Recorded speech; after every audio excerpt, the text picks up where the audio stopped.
বর্তমান সময়ে আমরা কিন্তু অনেকেই আছি যারা কিনা রিয়েলমির ফ্যান। তো আজকের ভিডিওতে আমরা ঠিক তাদের কথা বিবেচনা করে Realme 9 Pro Plus এই স্মার্টফোনটি নিয়ে আলোচনা করব। ফোনটির মধ্যে রয়েছে দারুণ কিছু ফিচার। তো এই স্মার্টফোনটির মধ্যে কিন্তু সবথেকে ভালো একটা ফিচার রয়েছে, এই স্মার্টফোনটিতে আপনারা চাইলেই কিন্তু হার্ট রেটটা পরিমাপ করতে পারবেন এই স্মার্টফোনটির মাধ্যমে। এছাড়াও ফোনটির মধ্যে রয়েছে 50 মেগাপিক্সেলের একটি OIS ক্যামেরা। এছাড়াও থাকছে MediaTek Dimensity 920 5G processor. Charging এর ক্ষেত্রে 60 ওয়াটের একটি ফাস্ট চার্জিং সাপোর্ট পেয়ে যাচ্ছেন। তো আজকের ভিডিওতে আমরা Realme 9 Pro Plus এই স্মার্টফোনটির মধ্যে কি কি ফিচার থাকছে সম্পূর্ণ বিষয় নিয়ে আলোচনা করব। তার আগে যারা কিনা এখনো ইমরান টেক বাংলা চ্যানেলটি সাবস্ক্রাইব করেনি, চ্যানেলটি সাবস্ক্রাইব করে পাশে থাকা বেল বাটনটি অল করে রাখবেন। তো Realme 9 Pro Plus এই স্মার্টফোনটির ডিজাইন এবং বিল্ড কোয়ালিটির দিকে লক্ষ্য করলে এই স্মার্টফোনটিতে আপনারা পেয়ে যাবেন প্লাস্টিক দিয়ে তৈরি করা এর ফ্রেমটা, এবং এই স্মার্টফোনটির ব্যাক সাইড তৈরি করা হয়েছে গ্লাস দিয়ে। ফোনটির ওয়েট পেয়ে যাবেন আপনারা 182 গ্রাম। এছাড়া Realme 9 Pro Plus এই স্মার্টফোনটির মধ্যে কিন্তু আপনারা পোর্টস অ্যান্ড বাটনের দিকে লক্ষ্য করলে এই স্মার্টফোনটিতে আপনারা সব ধরনের পোর্টস অ্যান্ড বাটন পেয়ে যাচ্ছেন।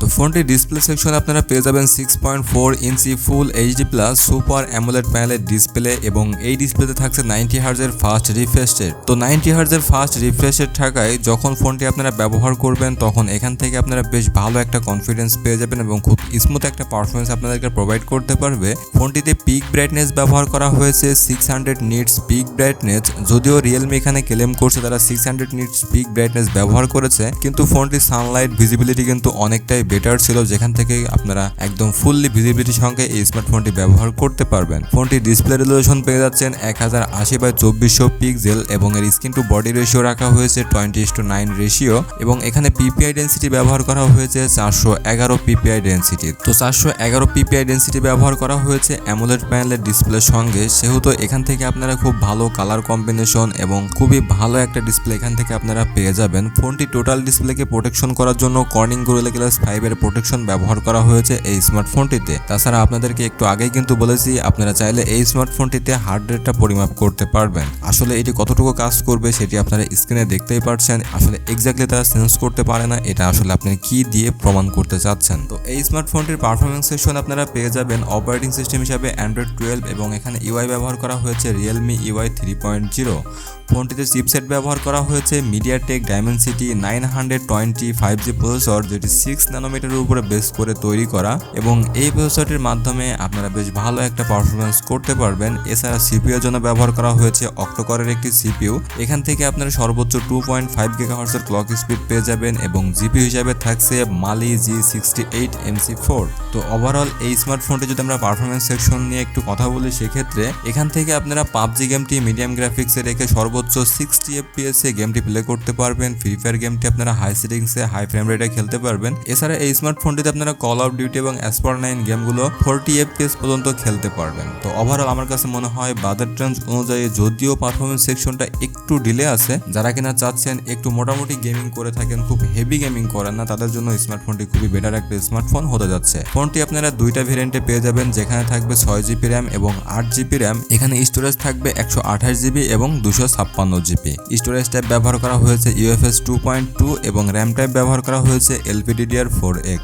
ফোনটি যদি আমরা ক্যামেরা সেকশনের দিকে লক্ষ্য করি, ফোনটিতে আপনারা পেয়ে যাচ্ছেন ব্যাক ক্যামেরা হিসাবে ট্রিপল ক্যামেরা সেটআপ, যেখানে মেইন ক্যামেরা রাখা হয়েছে 50 মেগাপিক্সেলের একটি মেইন ক্যামেরা সেন্সর, 8 মেগাপিক্সেলের একটি আলট্রা ওয়াইড সেন্সর, এবং 2 মেগাপিক্সেলের একটি ম্যাক্রো সেন্সর। এখানে 50 মেগাপিক্সেলের মেইন ক্যামেরা সেন্সরটা কিন্তু সনির IMX766 সেন্সর রাখা হয়েছে, এবং এটি OIS সাপোর্টেড। এখানে 50 মেগাপিক্সেলের সনির সেন্সরটার মাধ্যমে যখন আপনারা ফটোশুট করবেন তখন এখান থেকে খুব বেটার কোয়ালিটির ফটো পারফরমেন্সগুলো আপনারা করতে পারবেন। আপনাদেরকে খুব ভালোভাবে অবজেক্টকে ফোকাস করে ছবিগুলো দিতে পারবে। এছাড়া কালার কম্বিনেশনগুলো কিন্তু খুব ভালোভাবে দিতে পেরেছে এই স্মার্টফোনটি। ফোনটিতে কিন্তু ফটো তোলার সময় যে এজ ডিটেকশনটা আমাদেরকে দিতে পারছিল, এটি কিন্তু খুবই বেটার। এছাড়া আলট্রা ওয়াইড সেন্সরটাও কিন্তু খুব বেটার কোয়ালিটির পারফরমেন্স করতে পেরেছে। এই স্মার্টফোনটিতে ভিডিও রেকর্ডিং করার ক্ষেত্রে আপনারা সর্বোচ্চ 4K 30 FPS এ ভিডিও রেকর্ডিং করতে পারবেন, এবং এই স্মার্টফোনটিতে যেহেতু OIS সাপোর্টেড আছে, কিন্তু এখানে OISটা আসলে এই বাজেট রেঞ্জের মধ্যে খুব বেশি কাজ করে না। আপনারা ভিডিওতে দেখতেই পাচ্ছেন এখানে আসলে খুব বেশি কিন্তু আমরা স্টেবিলাইজ ভিডিও পাচ্ছি না। এখানে শুধুমাত্র নামমাত্র OISটা ব্যবহার করা হয়েছে, কিন্তু এটি দিয়ে আপনারা যখন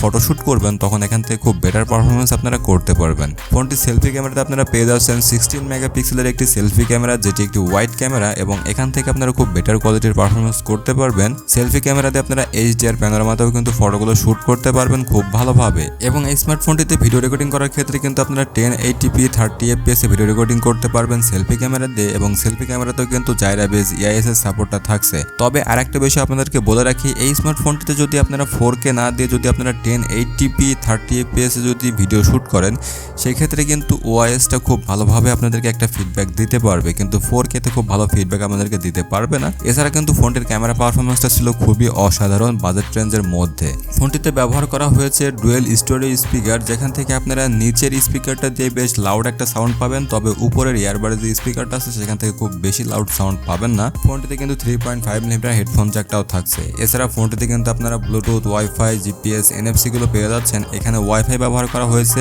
6। এছাড়া কিন্তু এখানে আপনারা ইউএসবি টাইপ সি চার্জিং পোর্টও পেয়ে যাচ্ছেন। ফোনটিতে সেন্সরের দিকে লক্ষ্য করলে আপনারা under display fingerprint optical sensor পেয়ে যাচ্ছেন, যেখানে খুব দ্রুতই লক আনলক করতে পারছিল এই স্মার্টফোনটি। এছাড়া থাকছে অ্যাক্সিলোমোটর, প্রক্সিমেটলি, জাইরা, কম্পাস সেন্সরগুলো। ফোনটির মধ্যে ব্যাটারি ব্যবহার করা হয়েছে 4500 মিলিঅ্যাম্পিয়ার একটি ব্যাটারি, এবং এই ব্যাটারিকে চার্জ করার জন্য 60 ওয়াটের একটি ফাস্ট চার্জিং সাপোর্ট ব্যবহার করা হয়েছে, যেখান থেকে আপনারা 45 থেকে 50 মিনিট সময়ের মধ্যে ফোনটিকে 100% চার্জ করে নিতে পারবেন, এবং 4500 মিলিঅ্যাম্পিয়ারের ব্যাটারি হয় খুব ভালোভাবে আপনাদেরকে একদিনের একটা ব্যাটারি ব্যাকআপ দিতে পারবে। ফোনটি আপনারা 4টা কালারে পেয়ে যাবেন, এখান থেকে আপনারা যে কোনো কালার আপনারা চুজ করতে পারেন। এখন কথা হচ্ছে ফোনটির প্রাইস রেঞ্জটা কেমন হতে পারে। ফোনটি বাংলাদেশ বাজারে আনঅফিসিয়াল ভাবে পাওয়া যাবে 32,000 টাকার মধ্যে। অবশ্যই আপনারা এখানে আনঅফিসিয়াল সবগুলোতেই যাবেন, সেই ক্ষেত্রে সেখান থেকে আপনারা পাবেন। অফিসিয়াল ভাবে ফোনটি বাংলাদেশে এখনো পাওয়া যাচ্ছে না। যারা কিনা সব দিক দিয়ে একটা বেটার পারফরমেন্সের স্মার্টফোন খুঁজছেন, তাদের জন্য খুব ভালো একটা স্মার্টফোন হতে পারে Realme 9 Pro Plus এই স্মার্টফোনটি। তবে এই স্মার্টফোনটি কিন্তু গেমিংকে টার্গেট করে তৈরি করা হয়নি। তো বন্ধুরা, এই ছিল আমাদের আজকের ভিডিও। আর Realme 9 Pro Plus এই স্মার্টফোনটি নিয়ে আপনাদের কি মতামত আছে সেটিও আমাদের সঙ্গে শেয়ার করবেন। আর পরবর্তী ভিডিও দেখার জন্য চ্যানেলটি সাবস্ক্রাইব করে পাশে থাকা বেল বাটনটি অল করে রাখবেন, এবং ভিডিওতে একটি লাইক করে দিবেন। তো ভালো থাকুন, সুস্থ থাকুন, কথা হবে নেক্সট কোনো ভিডিওতে।